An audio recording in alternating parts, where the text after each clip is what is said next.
कारगिल में मोदी बोले, अग्निपथ का मकसद सेना को युवा बनाना, विपक्ष इस पर झूठ फैला रहा। आतंक पर पाकिस्तान ने इतिहास से सबक नहीं सीखा।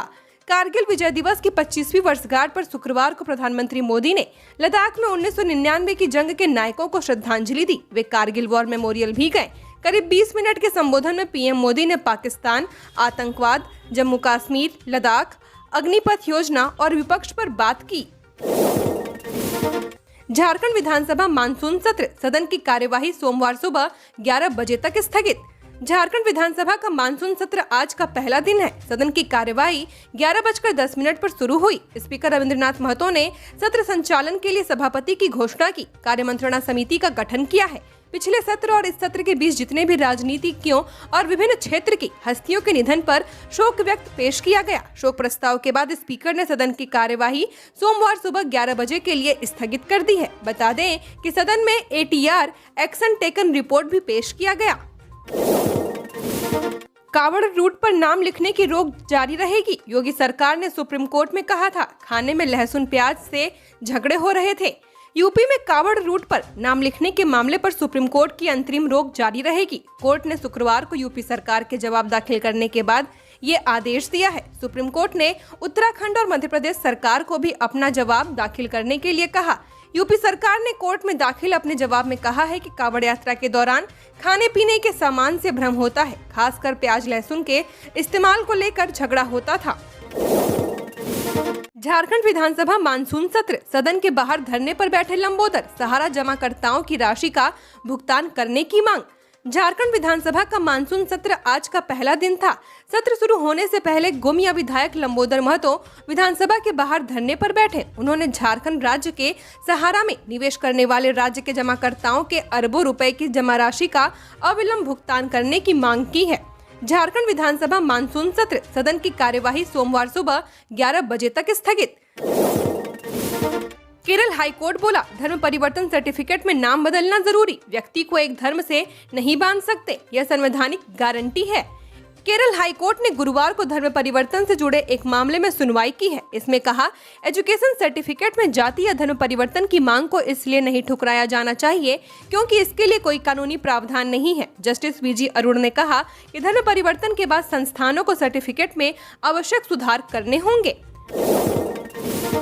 सरकारी नौकरी, आंगनवाड़ी वर्कर के 2545 पदों पर निकली भर्ती, 10वीं 12वीं पास को मौका, एज लिमिट 34 वर्ष।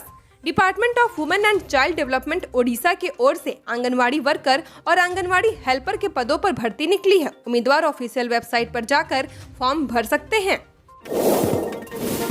खूंटी शहरी क्षेत्र में डेंगू के मामले में वृद्धि, अस्पतालों में बढ़ी मरीजों की संख्या, अलर्ट मोड में स्वास्थ्य विभाग।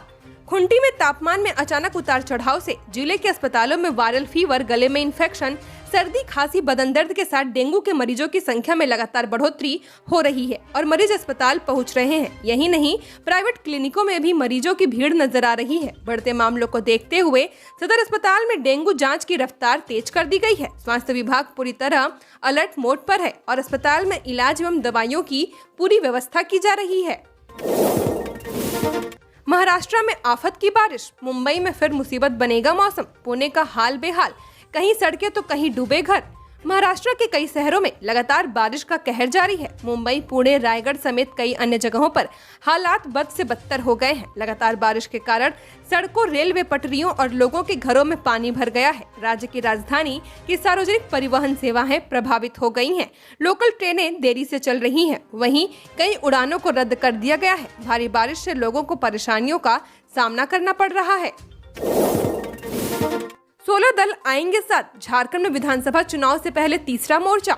झामुमो से निलंबित विधायक लोमिन हेम्ब्रम की विधायकी खत्म हो चुकी है। लंबे समय से झामुमो के भीतर ही बगावती भूमिका में रहे लोमिन हेम्ब्रम ने राजनीतिक संगठन झारखंड बचाओ मोर्चा का गठन किया है। इसी संगठन के जरिए वो विधानसभा चुनाव में बोरियो विधानसभा से चुनावी ताल ठोकेंगे। आतंक के आका सुन ले, वे हमेशा हारेंगे, पीएम मोदी ने कारगिल में कहा। पीएम नरेंद्र मोदी द्रास पहुंचे। यहां उन्होंने वॉर मेमोरियल में कारगिल युद्ध में शहीद हुए जवानों को श्रद्धांजलि दी।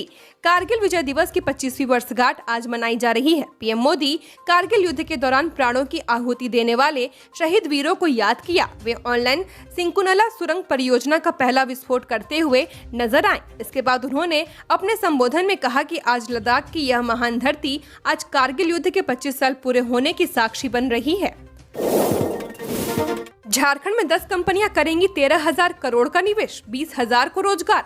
विधानसभा चुनाव से पहले हेमंत सोरेन सरकार झारखंड में उद्योगों की स्थापना के लिए हजारों करोड़ निवेश का करार करने जा रही है। आधुनिक पावर, एसएम पावर, गजानन फेरो, नरसिंह इस्पात और केजीसीएल समेत कई बड़ी कंपनियों ने निवेश के इरादे जताए हैं। झारखंड सरकार का उद्योग विभाग आगामी 30 जुलाई को कंपनियों के साथ एमओयू मेमोरेंडम ऑफ अंडरस्टैंडिंग करने जा रहा है। मुख्यमंत्री हेमंत सोरेन की मौजूदगी में राज्य सरकार और कंपनियों के प्रतिनिधि एमओयू के दस्तावेजों पर हस्ताक्षर करेंगे। ये कंपनियां लगभग 13,000 करोड़ का निवेश करेंगी। इनसे लगभग 20,000 लोगों को प्रत्यक्ष अप्रत्यक्ष रोजगार मिलने की संभावना है। राहुल गांधी सुल्तानपुर में मोची की दुकान पर पहुंचे। पूछा, जूता कैसे बनाते हो? अमित शाह मानहानि में जज से कहा, मैं निर्दोष हूं। गृह मंत्री अमित शाह की मानहानि केस में राहुल गांधी शुक्रवार को सुल्तानपुर की एमपीएमएलए कोर्ट में पेश हुए। यहां उन्होंने बयान दर्ज कराए। जज से कहा, मैं निर्दोष हूं, मेरे खिलाफ राजनीतिक साजिश हुई है, मैं सारे आरोपों से इनकार करता हूं। मेरी और मेरी पार्टी की छवि को धूमिल करने के लिए आरोप लगाए गए हैं। नीति आयोग की बैठक में शामिल नहीं होंगे केरल के सीएम। ममता बनर्जी ने की मौजूदगी दर्ज कराने की पुष्टि। नीति आयोग की 9वीं गवर्निंग काउंसिल की बैठक शनिवार को आयोजित होने वाली है। बजट को राज्यों के खिलाफ मानते हुए इंडी गठबंधन के मुख्यमंत्रियों ने इस बैठक का बहिष्कार कर दिया। इसी बीच सूचना मिली है कि केरल के मुख्यमंत्री भी नीति आयोग की बैठक में शामिल नहीं होंगे। वहीं ममता बनर्जी ने बैठक में शामिल होने की पुष्टि की है। पुणे में 57 साल बाद 14 मिलीमीटर बारिश। गुजरात के 10 जिलों में बाढ़। सूरत में 1 लाख लोग प्रभावित। आज 18 राज्यों में अलर्ट जारी। महाराष्ट्र के कई जिलों में तेज बारिश के कारण बाढ़ जैसे हालात बन गए हैं। राज्य के 18 जगहों पर एनडीआरएफ और मुंबई, ठाणे, रायगढ़, पालघर, रत्नागिरी, सिंधुदुर्ग, सतारा और सांगली में एसडीआरएफ की तैनाती की गई है। पुणे में 24 घंटे में 114 मिलीमीटर बारिश दर्ज की गई। यह 66 साल में तीसरा हाईएस्ट रिकॉर्ड रहा। विधानसभा में विपक्ष के हंगामे पर सीएम का पलटवार। बोले, कांग्रेस सरकार में किसानों को बाजरा 1400 रुपए में बेचना पड़ा था, धरने भी दिए।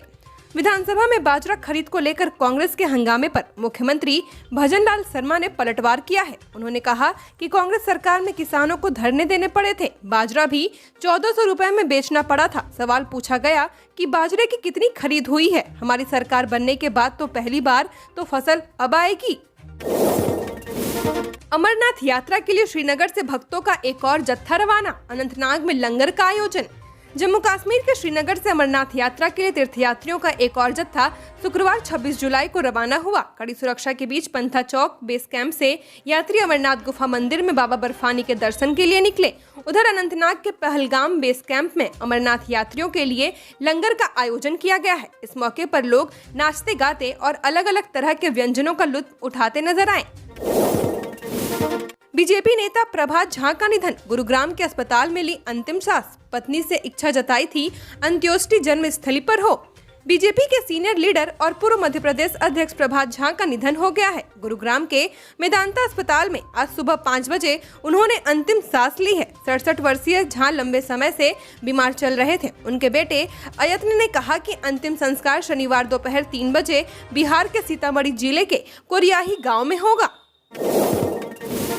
दिल्ली में निर्माणाधीन अस्पताल का एक हिस्सा गिरा, 1 मौत और 8 घायल। दिल्ली के द्वारका सेक्टर 12 में एक अस्पताल की निर्माणाधीन इमारत गिरने से एक व्यक्ति की मौत हो गई और 8 लोग घायल हो गए। दिल्ली पुलिस ने बताया कि क्राइम टीम को घटनास्थल का निरीक्षण करने के लिए सूचित किया गया है और मामला दर्ज किया जा रहा है। बलिया वसूली कांड, सीएम का सख्त एक्शन। बदल डाला थाने और चौकी का स्टाफ। एसपी एसएसपी पर गिरी गाज, सीओ निलंबित। उत्तर प्रदेश के बलिया में यूपी बिहार बॉर्डर पर नरही थाना इलाके स्थित भरौली पिकेट और कोरंटा डीह चौकी पर ट्रकों से अवैध वसूली के मामले में मुख्यमंत्री योगी आदित्यनाथ ने बड़ी कार्रवाई की है। 2 पुलिस वालों की गिरफ्तारी के बाद बलिया के पुलिस अधीक्षक और एसपी पर भी गाज गिर गई। एसपी और एएसपी को पद से हटा दिया गया है। इनके अलावा सीओ को भी निलंबित कर दिया गया है। एसओ समेत 18 पुलिसकर्मी भी सस्पेंड किए गए हैं। 7 पुलिसकर्मियों समेत 23 लोगों पर मुकदमा दर्ज किया गया। दिल्ली के आईजीआई एयरपोर्ट से 6 किलो कोकीन के साथ युवक पकड़ा गया है। दोहा जाने की तैयारी में था। दिल्ली के आईजीआई एयरपोर्ट से सीबीआई ने 25 जुलाई को 6 किलो कोकीन के साथ युवक को गिरफ्तार किया।